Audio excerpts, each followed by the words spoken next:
Now here we can see a highly available environment, right? We have all sorts of primary, secondary, tertiary, all sorts of redundancy in this environment. And that's an easy question. Many of you guys are like, oh, I know the answer to this. Well, maybe you do, maybe you don't.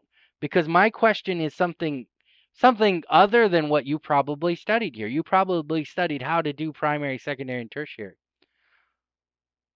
What I want to know is, what are the pros and cons of this particular configuration?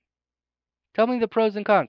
There's about 4 pros and 2 cons here. So go ahead and pause the video. I want you to write down the 4 pros you see, and I want you to write down the 2 cons you see. Go ahead and give you the answer here, if it lets me type. So what are we looking at here for? Oh, it's still not doing it. Give me a second, folks. A little technical glitch. There we go. All right, so let's talk about this. What are the pros? We'll go through the pros first. What are the pros of this high availability environment? Well, as you can see, we have a primary, secondary, and tertiary for each one of these these APs. So we know what? We can predict with great certainty where things are going. We know where things are going. If APX fails, we know it's going to go to one of the other two on the list based on the secondary and tertiary configuration. If our controller fails, we know where the AP is going to be, and that's a big deal in our environments. That's a good pro. What else is our pro? Well, we have faster failover times, don't we? We don't have to mess around with trying to find another wireless LAN controller in our environment if a wireless LAN controller fails. If a wireless LAN controller A fails, our APs already know where to go.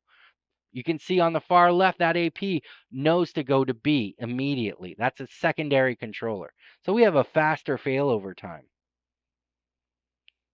We have a fallback option in case of a failover. So we have a fallback. So in case we have a failover again, we know where to go. Again, faster times. We definitely have a lot of time saving built in here. And we have a lot of predictability built in here.